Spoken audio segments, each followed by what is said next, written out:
L'échiquier international, bienvenue à vous. Dans à peu près une année, la France aura un nouveau ou une nouvelle présidente de la République. La question des candidats viendra à point nommé. En attendant, il est davantage à l'heure où nous parlons d'évoquer les programmes où l'idéologie en passe d'être ficelée pour déterminer les grandes thématiques et façonner les opinions. Cette fabrique du consentement, ce façonnage des opinions a déjà commencé d'ailleurs avec la machine culturelle et médiatique de l'oligarque Vincent Bolloré qui rêve d'une union des droites pour valider le ticket présidentiel gagnant. Les outils stratégiques sont déjà calibrés.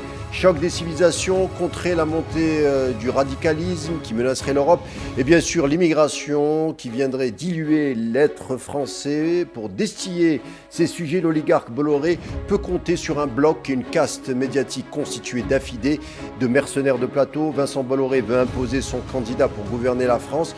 Ce qui est sûr, c'est qu'il en a les moyens. Qui est donc cet oligarque français qui sourit lorsqu'on l'affuble d'extrême droite? Quels sont ses réels objectifs et qu'est-ce que cela nous dit sur la France d'aujourd'hui? On en parle tout de suite.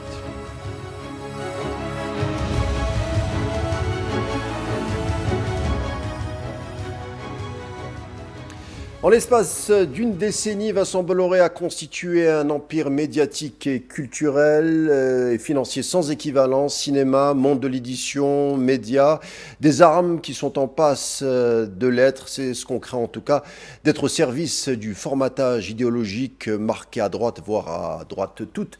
Vincent Bolloré peut-il fabriquer l'opinion en France pour imposer son candidat l'an prochain à l'Élysée? On en parle avec l'écrivain et l'essayiste Claude Janvier. Bonsoir. Bonsoir, monsieur. Auteur de l'État profond français ou encore Les Démasqués qui dirigent réellement le monde, Claude Janvier. Alors, Vincent Bolloré est devenu un acteur incontournable du monde médiatique et du 7e art. Il contrôle via le groupe Vivendi un très vaste réseau de médias, CNews, Canal+, CNews, C8, pardon, CNews, Canal+, C8, et voilà, des quotidiens. Sans oublier le monde de l'édition avec Fayard et Grasset, sans parler également du cinéma avec 35% du GC.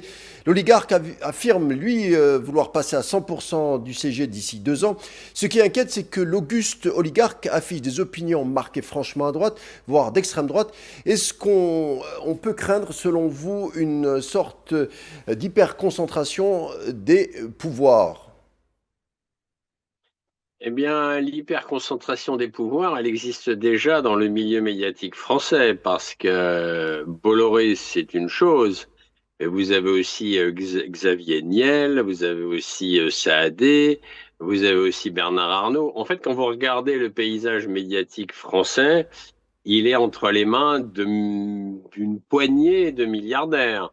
Il possède toute l'information. Alors Bolloré dénote un peu parce qu'il est classé droite, voire extrême droite, face quand même à une meute médiatique en France qui est classée gauche, voire extrême gauche.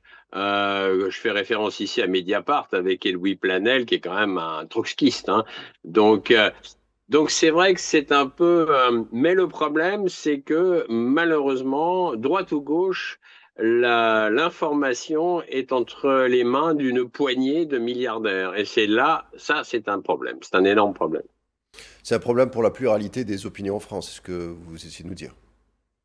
Bah oui, si vous voulez. Puis quand vous regardez un peu le curriculum vitae de Monsieur Bolloré, déjà c'est un ancien banquier. Il est héritier d'une famille bourgeoise papetière, hein, dans les années 1822, etc., etc. Moi, je me souviens quand j'étais jeune, je fumais à l'époque, excusez-moi de, de le dévoiler, et je me roulais mes cigarettes avec du papier OCB, et c'était la papeterie Bolloré. Mais j'avais pas fait la liaison, moi à l'époque j'étais jeune, Mhm. entre effectivement cette fabrique bourgeoise de papeterie et ce qu'il allait devenir ensuite, donc le multimilliardaire que nous connaissons aujourd'hui. Bon, ce qui est intéressant, c'est que c'est un homme de réseau. On a beaucoup écrit sur lui en disant qu'il était parti de rien. Ça, c'est totalement faux. Il est pas parti de rien. On va en parler. C'est un homme de réseau. Il était en relation avec Edmond Rothschild et Mhm. le fameux banquier, un ancien de la Banque Lazare, Antoine Bernheim, qui a été classé comme un banquier, le faiseur de roi, puisque ce banquier a aidé aussi d'ailleurs Bernard Arnault et François Pinault. Donc, vous voyez, c'est un petit monde quand même, hein. C'est un petit monde. Alors France, oui, Vincent Bolloré avec la chaîne CNews, on a voulu faire une sorte de Fox News à la française, c'est-à-dire une chaîne d'opinion. On parle surtout de la montée supposée du radicalisme, les problèmes liés à l'insécurité et un atlantisme américano-sioniste plus discret, mais il est vrai que, en tout cas, on traite beaucoup de questions avec ce prisme-là. Alors, par exemple, on sait que Bolloré on lui a reproché toujours d'avoir, non pas dirigé la chaîne, mais surtout saturé les opinions pour que subtilement il y ait un seul vecteur de point de vue qui soit, qui soit entendu. C'est ce qu'on lui reproche. Bah, oui, mais je vais vous le dire honnêtement, ils font tout ça. Ils font tout ça. Quand vous regardez le battage médiatique qui est réalisé par toute la presse en France sur, par exemple, le conflit russo-otanien via l'Ukraine, sur l'encensement de Volodymyr Zelensky, c'est pas une question de ne pas saluer peut-être quelques points du personnage et encore, mais là il est question quand même d'une information qui est totalement dirigée et qui est unilatérale. Alors effectivement sur CNews ils ont interviewé Madame Federova et là c'est une volée de bois vert, elle n'aurait jamais dû s'exprimer, etc., etc. Mais justement si on veut de la pluralité de l'information, tout le monde doit pouvoir s'exprimer. Ça Alors, ça alors, serait logique. Ça serait logique. Alors on va voir là justement la différence avec ces oligarques et les autres, hein, et Vincent Bolloré. Sur ces chaînes, hein, il y a une opinion quand même marquée à droite, on l'a dit, ou d'extrême droite, qui s'exprime. Le 15 mai dernier, lors d'un débat sur la relation de la France avec l'Afrique, on a un certain Vincent Hervouet, qui est chroniqueur de la chaîne, qui déclare que la France a perdu le Mali. Et lui, il le dit, hein, la France a donc perdu le Mali. Et nous, on a Bali Bakayoko, qui est un maire malien, ce sont ses mots. Alors Bali Bakayoko étant le maire de LFI de la Seine-Saint-Denis. Qu'est-ce que cela dit qu'un élu de la République française, maire de surcroît, soit essentialisé à son origine malienne en raison de sa couleur de peau? C'est peut-être là la différence avec les autres oligarques. En tout cas, c'est les autres opinions qui sont diffusées dans les chaînes des autres oligarques. Là, on parle d'une banalisation dangereuse qui est certainement marquée quand on regarde ces news. Quel est le but selon vous? De toute façon, vous savez, CNews, comme les autres, disent, malheureusement, te disent rarement, ne diffusent rarement les véritables informations. Aucune chaîne de télévision en France ne pousse vraiment les sujets relativement assez loin. Mhm. Concernant la politique étrangère du président Macron en Afrique, il est bien évident que sa politique extérieure est un vrai désastre. Nous le constatons jour après jour. C'est pour ça qu'il y a un désengagement des pays africains vis-à-vis de la France. Et c'est d'ailleurs dommage parce que d'autres pays vont pouvoir en profiter. Je parle toujours d'une coopération économique. Mais là, c'est un maire Après, français. Là, c'est un maire français, Claude Janvier, Bali Bakayoko étant le oui, maire à la fille de Saint-Denis. En France, on nous dit souvent que essentialiser les gens n'est pas une opinion, mais c'est un délit. Quand on constate quand on parle d'une certaine catégorie de personnes, une certaine communauté, ça passe comme crème, comme on dirait rapidement.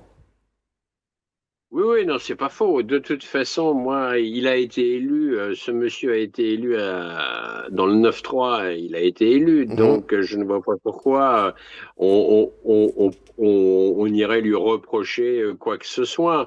Donc, il a été élu légitimement et il mérite effectivement d'être là mais d'occuper le poste.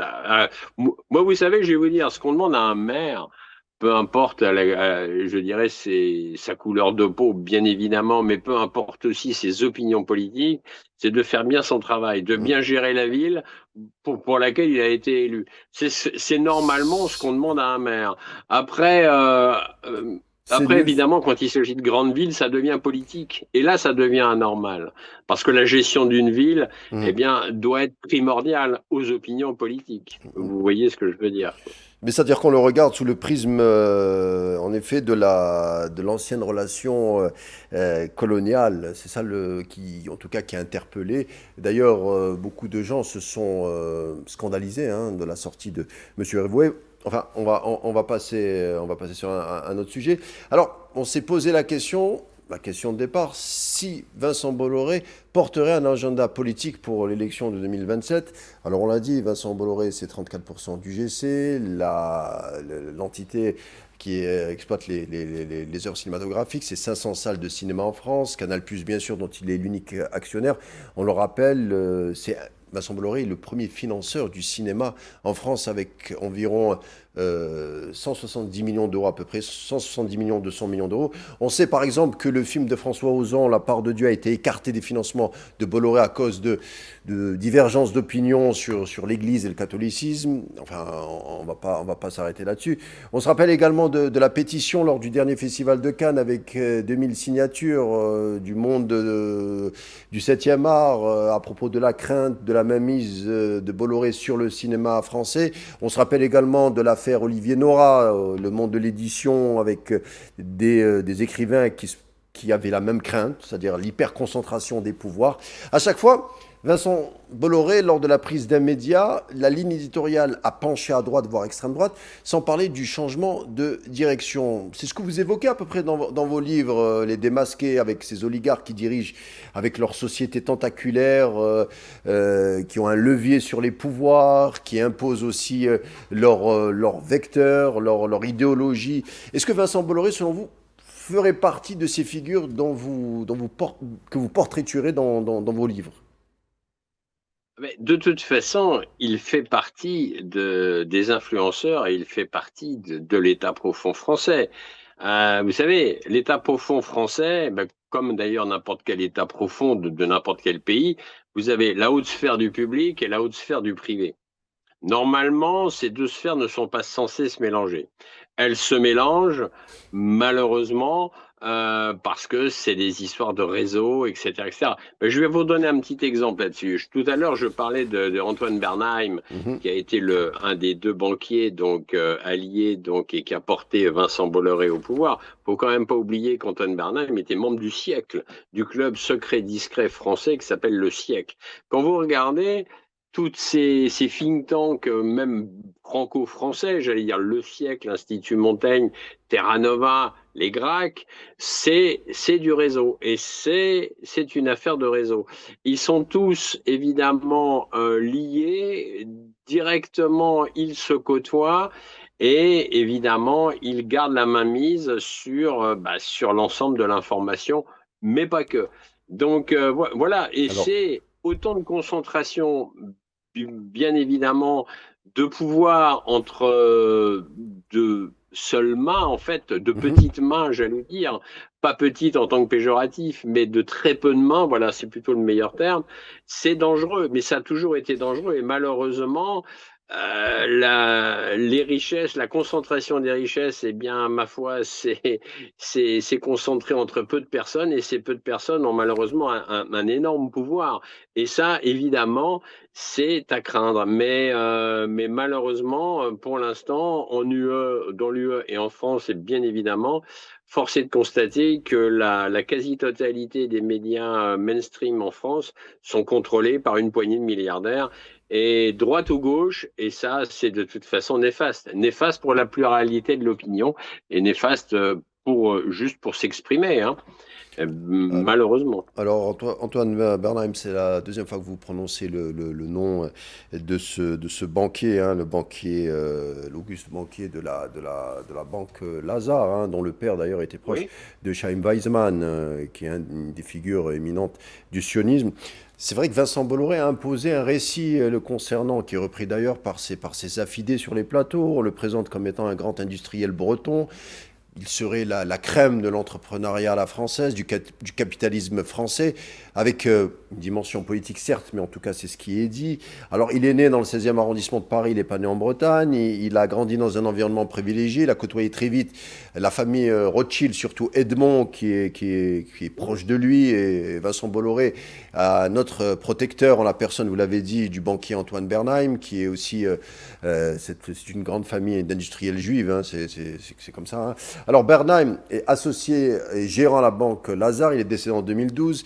Il est célèbre pour avoir conseillé, accompagné, protégé économiquement, financièrement Vincent Bolloré, surtout dans son empire africain. Bolloré est disciple de Edmond de Rothschild et de Antoine Bernheim, deux grandes familles qui ont du poids sur les décisions politiques et économiques en Afrique et aussi en France.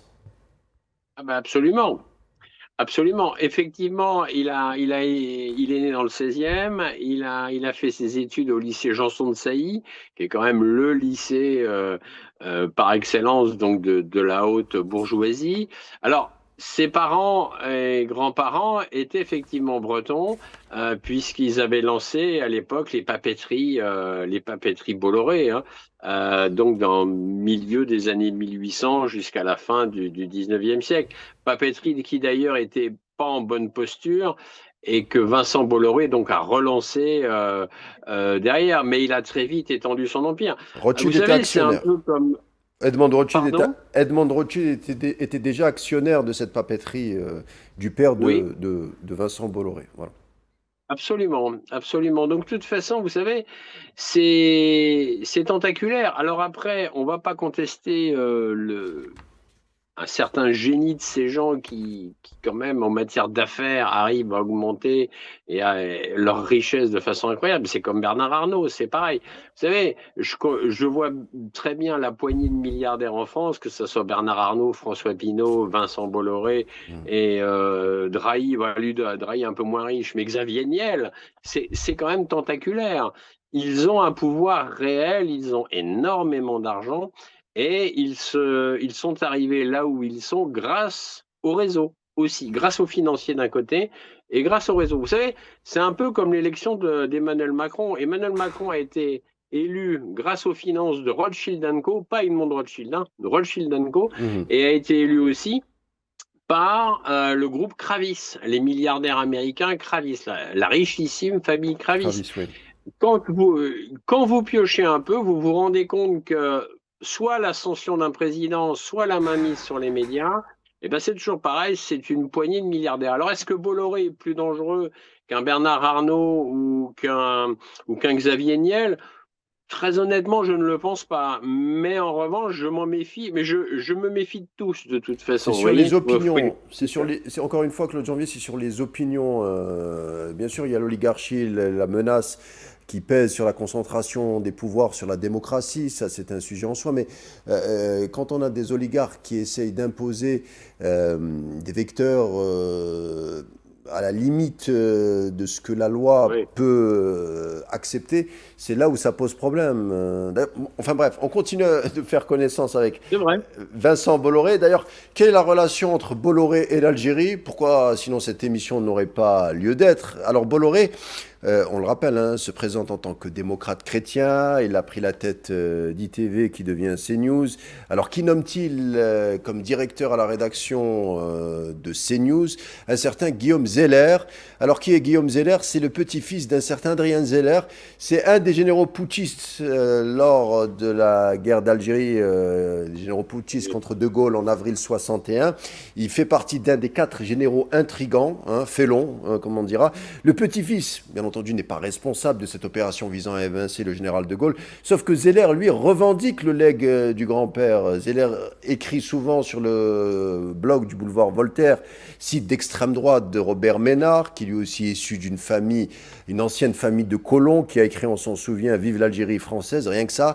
Alors Zeller écrit sur le blog de Ménard qui souhaite, Zeller, il le dit, qui souhaite rien de moins que la réhabilitation de Paul Ozarès. Paul Ozarès, l'assassin, lui et ses soldats de Ben Mihidé en 57.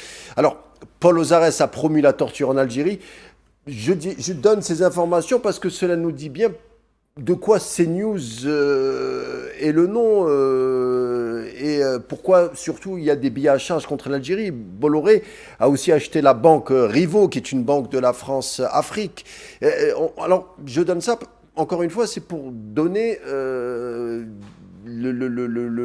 la signification, en tout cas le sens des affaires selon Vincent Bolloré. Il semble, lui, surfer sur le capitalisme colonial, en tout cas c'est ce qu'il en reste. C'est son idéologie. Ah mais incontestablement, vous avez raison de préciser que c'est pas parce qu'on est le petit-fils d'une certaine personne que automatiquement on va épouser la même idéologie. Mais il n'empêche qu'effectivement ça sent un peu le soufre. Ça, de toute façon, nous sommes entièrement d'accord sur le sujet. Et et c'est malheureux d'ailleurs, hein, mais maintenant, quoi faire? À partir du moment où vous avez un milliardaire qui a j'allais dire, presque les pleins pouvoirs, qui a un véritable empire et qui peut dicter sa loi, entre guillemets, et diffuser son idéologie, que je ne partage pas, hein, soyons clairs, malheureusement, c'est un problème en soi. Mais comme je vous le disais tout à l'heure, ce n'est pas uniquement le seul problème en France. En Mhm. France, de moins en moins, nous avons, je parle de gens comme moi ou d'autres, hein, nous avons de moins en moins accès à de la liberté d'expression. Et ça, c'est dommageable. Ça, c'est vraiment dommageable.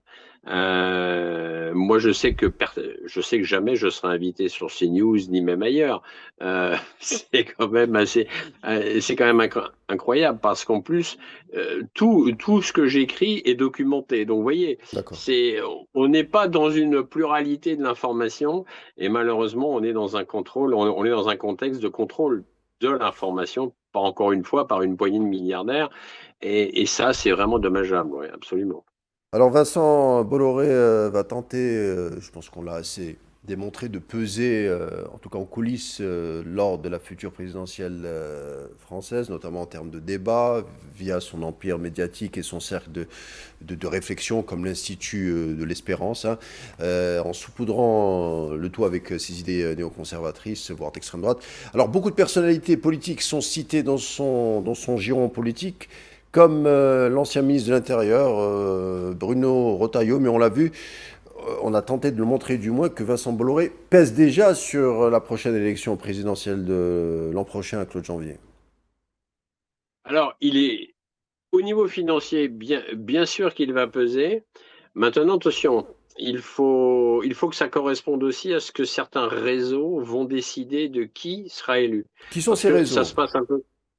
Pardon? Ces réseaux que vous nommez. Les GRAC. Par exemple, les GRAC.